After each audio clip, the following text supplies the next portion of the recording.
Bonjour à tous et bienvenue sur ma chaîne YouTube Paroles vivantes et d'espoir. Aujourd'hui, nous allons plonger dans l'épreuve de la foi échouée 1 Samuel 13. Si c'est votre première fois ici, n'oubliez pas de vous abonner et de cliquer sur la cloche pour ne rien manquer de nos prochaines vidéos. Et si vous êtes déjà abonné, merci de votre fidélité. Sans plus attendre, passons directement au sujet du jour. L'épreuve de la foi échouée 1 Samuel 13, introduction. Nous reprenons ce matin l'étude du livre de 1 Samuel. Nous croyons que Dieu a fait mettre par écrit les récits de l'Ancien Testament sous l'inspiration du Saint-Esprit pour notre instruction. 1 Corinthiens 10, 11. Cela leur est arrivé à titre d'exemple, et fut écrit pour nous avertir, nous pour qui la fin des siècles est arrivée. Romains 15, 4. Or tout ce qui a été écrit d'avance l'a été pour notre instruction, afin que par la patience et par la consolation que donnent les Écritures, nous possédions l'espérance. 2 Timothée 3, 16, 17. Toute Écriture est inspirée de Dieu et utile pour enseigner, pour convaincre, pour redresser, pour éduquer dans la justice, afin que l'homme de Dieu soit adapté et préparé à toute œuvre bonne. À ce point-ci du récit de 1 Samuel, nous sommes à l'époque de Samuel, le dernier juge en Israël. Samuel était devenu vieux et le peuple n'a pas voulu d'un autre juge pour prendre sa place, et il a demandé d'avoir un roi comme tous les autres peuples. Dieu leur a accordé, il a élu pour eux Saül, un homme qui répondait parfaitement à ce qu'ils désiraient, un homme selon leur cœur. Mais Dieu leur a fait savoir qu'il était en colère parce qu'ils avaient gravement péché contre lui en demandant un roi, car l'Éternel était leur roi et ils le rejetaient. Le peuple a été rempli de crainte et a avoué son péché. Le mal était fait, mais Dieu a promis de ne pas les abandonner. Il leur pardonnait cette faute s'ils s'engageaient à lui obéir, eux et leur roi. Samuel demeurait en service, non plus comme juge, mais comme prophète et sacrificateur. 1 Samuel 12, 22-25. L'Éternel ne délaissera pas son peuple, à cause de son grand nom, car l'Éternel a résolu de faire de vous son peuple. Loin de moi aussi de pécher contre l'Éternel, de cesser de prier pour vous. Je vous enseignerai le bon et droit chemin. Seulement craignez l'Éternel et servez-le en vérité de tout votre cœur, car voyez ce qu'il a fait de grand en votre présence. Mais si vous faites le mal, vous périrez, vous et votre roi. Voyons maintenant si Saül sera soumis à Dieu. Listen 1 Samuel 13. Ce texte illustre ce à quoi tous les serviteurs de Dieu sont soumis un jour ou l'autre, et même plusieurs fois pendant leur vie. Le test de la foi. 1. L'épreuve qui est une mise à l'épreuve, 1, 8. 2. La tentation d'avoir recours à des solutions contraires à la volonté de Dieu, 9, note 14. Le besoin du secours de Dieu qui est mis en évidence, 15, 23. La mise à l'épreuve, 1, 8. Premièrement, la mise à l'épreuve au verset 1 à 8. Le texte commence par indiquer le contexte du récit. C'était très tôt dans le règne de Saül. On ne sait pas quel âge il avait quand il est devenu roi, mais ça ne faisait que 2 ans qu'il l'était quand ces événements se sont produits. Les mots spécifiant l'âge de Saül se sont probablement perdus dans une copie du manuscrit. Mais une autre traduction est possible, sans qu'il manque aucun mot. Saül, devenu roi à un certain âge, ne régnait sur Israël que depuis 2 ans. Il a commencé par faire ce dont Dieu avait prévenu le peuple quand il voulait un roi. Saül s'est choisi 3000 hommes pour se constituer une armée. Sûrement parmi les plus valeureux, mais les enlevant ainsi à leur famille. 2000 étaient avec lui et 1000 avec son fils Jonathan. Jonathan signifie « l'Éternel a donné ». Saül officiellement adorait l'Éternel. C'est Jonathan qui le premier a fait acte de courage en attaquant les ennemis d'Israël. Nous apprendrons dans la suite du récit que Jonathan était un homme bon, fidèle à Dieu, fidèle à ses engagements, un homme de Dieu. À cause de lui, les Israélites se sont rendus odieux aux Philistins, ils se sont fait haïr et la guerre était déclenchée. Le texte ne dénonce pas ce geste comme étant mauvais, il semble plutôt bon. Dieu avait provoqué des situations semblables auparavant, avec les juges, même avec Samson qui était allé chercher une femme chez les Philistins, en Juge 14h4. Son père et sa mère ne reconnaissaient pas que cela venait de l'Éternel, car Samson cherchait une occasion de dispute avec les Philistins. En ce temps-là, les Philistins dominaient sur Israël. Le peuple d'Israël a été convoqué à Gilgal auprès de Saül, et les Philistins se sont réunis aussi pour combattre. C'est à ce moment que l'énorme différence de puissance est devenue évidente. Les Philistins avaient des milliers de chars et de cavaliers, alors que les Israélites n'en avaient aucun. Les Philistins étaient nombreux comme le sable au bord de la mer. Leur campement étendait à perte de vue et était rempli à craquer. Les Israélites se sont vus dans une grande détresse. Beaucoup ont déserté, sont allés dans les cavernes et partout où ils trouvaient à se cacher, et ont même fui au-delà du fleuve Jourdain. Ceux qui étaient restés auprès du roi Saül tremblaient de peur. Saül lui-même était en détresse. Samuel, le prophète sacrificateur, devait arriver à Gilgal après 7 jours pour consulter l'Éternel et intercéder pour le peuple en offrant des sacrifices. Mais le 7e jour avançait et Samuel n'était toujours pas là. Le peuple se disséminait loin de Saül. On comprend l'angoisse de Saül. C'était un premier test pour sa foi. Nous pouvons tous vivre ce genre d'épreuve où nous constatons que l'obstacle devant nous est immense et que nous perdons le contrôle de la situation. Il s'agit d'épreuves qu'on expérimente quand on veut servir Dieu. Il vous vient peut-être à la mémoire certaines épreuves de ce genre que vous avez vécues. Mais peut-être êtes-vous de ceux qui disent « Non, moi ça va, je n'ai pas vécu d'épreuve ». Mais vous êtes-vous rendu odieux aux yeux des ennemis spirituels de Dieu, de Satan et de ses démons? Éphésiens 7, 12. Car nous n'avons pas à lutter contre la chair et le sang, mais contre les principautés, contre les pouvoirs, contre les dominateurs des ténèbres d'ici-bas, contre les esprits du mal dans les lieux célestes. Si vous ne servez pas Dieu, il est possible que les démons vous ignorent et vous laissent tranquille. Mais cette tranquillité est une fausse paix, une vanité, un confort qui peut partir en un instant et un jour. Le jugement de Dieu viendra et il sera trop tard pour les regrets. Mais si vous servez Dieu, oui, l'épreuve viendra, mais vous pourrez connaître la joie d'être délivré par Dieu. Vous connaîtrez la vraie paix qui dure éternellement. 2. La tentation des solutions humaines. Vers 14.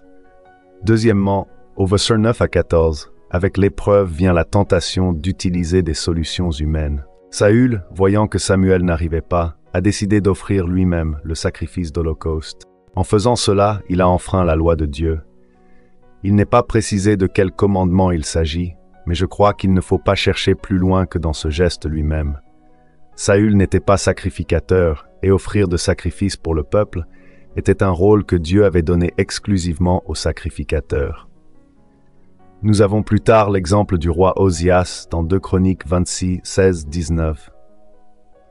Lorsqu'il eut affermi son pouvoir, son cœur s'enlardit jusqu'à entraîner sa perte. Il fut infidèle à l'Éternel son Dieu.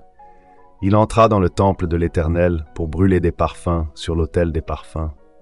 Le sacrificateur Azariahu entra derrière lui, avec 80 sacrificateurs de l'Éternel, vaillants hommes, qui s'opposèrent au roi Osias et lui dirent « Ce n'est pas à toi, Osias, de brûler des parfums à l'Éternel, mais aux sacrificateurs, fils d'Aaron, qui ont été consacrés pour les brûler. Sors du sanctuaire, car tu es infidèle, et cela ne tournera pas à ta gloire devant l'Éternel Dieu. » La colère s'empara d'Osias, qui tenait un encensoir à la main. Comme il se mettait en colère contre les sacrificateurs, la lèpre éclata sur son front, en présence des sacrificateurs, dans la maison de l'Éternel, près de l'autel des parfums. Au moment où Saül terminait d'offrir l'Holocauste, Samuel est arrivé. S'il avait attendu un peu plus, il aurait évité de pécher. C'est souvent les derniers moments de l'attente qui sont les plus difficiles à supporter. Saül était embarrassé. Il est sorti au-devant de Samuel pour le saluer, le bénir. Samuel savait que Saül avait fait quelque chose de mal, et il lui a demandé « Qu'as-tu fait » Comme un parent qui sait très bien ce que son enfant a fait, mais qui lui demande « Qu'est-ce que t'as fait » Et Saül, au lieu d'avoir honte et de se repentir, trouve des excuses et se justifie. Le peuple s'en allait, tu n'arrivais pas, les Philistins pouvaient attaquer d'un instant à l'autre, et l'Éternel n'avait pas été imploré pour la bataille. Je me suis fait violence, et j'ai offert moi-même l'Holocauste, où je me suis senti obligé. Samuel l'a repris sévèrement. Tu as agi en insensé. Tu n'as pas observé le commandement que l'Éternel, ton Dieu, Proverbe 19.3, La stupidité de l'homme pervertit sa voie, et c'est contre l'Éternel que son cœur s'irrite. La conséquence pour Saül était grave. Dieu aurait pu faire de son règne une dynastie pour que ses descendants soient pour toujours sur le trône. Au lieu de cela, le règne de sa maison va se terminer avec lui. Il a été rejeté par Dieu, au lieu même où il avait été fait roi. Dieu va le remplacer par un homme selon son cœur. Ce sera David, un homme qui cherche à honorer Dieu, qui se soumet volontairement au règne de Dieu, qui se repent s'il pêche, sans chercher d'excuses, qui aime ses frères, les enfants de Dieu. Saül sera le contraire de cela. Ici, il a déshonoré Dieu. Il l'a traité comme un dieu des païens qui font des rituels pour avoir de la chance sur le champ de bataille. Parce qu'il était roi, il s'est pensé au-dessus de la loi et il a désobéi délibérément. Il a échoué le test de la foi. Il a agi selon ce qu'il voyait, en y allant avec sa propre solution, plutôt qu'en faisant confiance à Dieu et en attendant son secours. Même s'il ne pouvait pas faire de sacrifice, qu'est-ce qui l'empêchait de crier à Dieu, d'exhorter le peuple à jeûner et à prier avec lui? Il a été un mauvais modèle pour le peuple, un mauvais conducteur. Les solutions humaines sont souvent mauvaises, parce que le cœur de l'homme, s'il n'est pas soumis à Dieu, est tordu. Quand nous avons un problème, il est tentant d'utiliser notre propre solution, même si nous savons qu'elle enfreint l'enseignement de la Bible, les prescriptions de Jésus. Si nous avons besoin d'argent, prendrons-nous un travail additionnel le dimanche, qui empêchera d'aller à l'église? Hébreux 10, 25. N'abandonnons pas notre assemblée. Déciderons-nous de faire des trucs malhonnêtes pour gagner de l'argent facile ou de frauder le gouvernement dans nos rapports d'impôts? Éphésiens 4, 28. Que celui qui dérobait ne dérobe plus, mais qu'il prenne plutôt de la peine, en travaillant honnêtement de ses mains. Romains 13, 1, 7. Rendez à chacun ce qui lui est dû, la taxe à qui vous devez la taxe, l'impôt à qui vous devez l'impôt, pour se marier, parce que c'est difficile de trouver des conjoints parmi les chrétiens. Irons-nous les chercher dans le monde? 1 Corinthiens 7, 39. Elle est libre de se marier à qui elle veut, seulement que ce soit dans le Seigneur. 2 Corinthiens 6, 14, 15. Ne formez pas avec les incroyants un attelage disparate, car quelle association y a-t-il entre la justice et l'iniquité? Ou quelle communion entre la lumière et les ténèbres? Et quel accord entre Christ et Bélial? Par le croyant a-t-il avec le non-croyant? Parce que nous vivons des injustices au travail ou à l'école, parce que nous sommes chrétiens, choisirons-nous la solution de cacher et de nier que nous sommes chrétiens? Luc 9, 26. En effet, quiconque aura honte de moi et de mes paroles, le Fils de l'homme aura honte de lui quand il viendra dans sa gloire. 3. La mise en évidence du besoin du secours de Dieu. Premièrement, les serviteurs de Dieu vont subir des épreuves. Deuxièmement, avec l'épreuve, vient la tentation d'utiliser une solution qui est contre Dieu. Et troisièmement, l'épreuve a de positif qu'elle met en évidence notre besoin du secours et du soutien de Dieu. Le passage termine en montrant combien la situation était désespérée sans le secours de Dieu. Il ne restait que 600 hommes avec Saül pour défendre Israël. Les Philistins se sont mis à ravager le territoire autour d'eux. Les Israélites n'avaient pas d'armes, pas d'épée ni de lance, sauf Saül et Jonathan.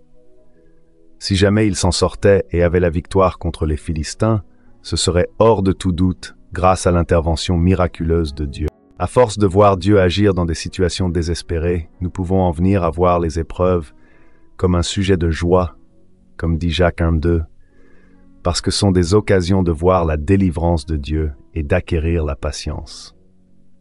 Conclusion, si Saül avait eu un cœur selon Dieu, il aurait passé l'épreuve et en serait sorti plus fort dans sa foi, plus patient à attendre en silence le secours de Dieu. L'homme par excellence selon le cœur de Dieu et dont nous devons suivre l'exemple est Jésus.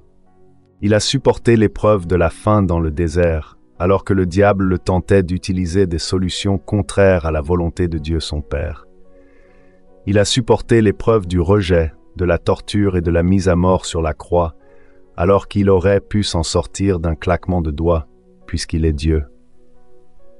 Quelle situation est plus désespérée que la mort? Pourtant Jésus a accepté de la subir parce qu'il était sûr que son Père allait le ressusciter, et par amour pour son peuple. Sa récompense est grande, il règne sur la création entière pour l'éternité. Si nous suivons ses traces par la foi, notre récompense sera grande, la vie éternelle avec lui. Mais suivre Jésus implique de se repentir de son ancienne vie, de renoncer aux solutions qui sont contraires à la volonté de Dieu, à marcher maintenant par la foi. Psaume 27, 10. Je reconnais maintenant que l'Éternel sauve son Messie. Il lui répondra de son sanctuaire céleste par le secours puissant de sa droite. Les uns, c'est à leurs chars, les autres, c'est à leurs chevaux. Mais nous, c'est au nom de l'Éternel notre Dieu que nous faisons appel. Eux, ils plient et ils tombent, mais nous, nous sommes debout et nous tenons ferme. Éternel, sauve le roi, qu'il nous réponde quand nous l'invoquons. Et voilà, c'est tout pour aujourd'hui.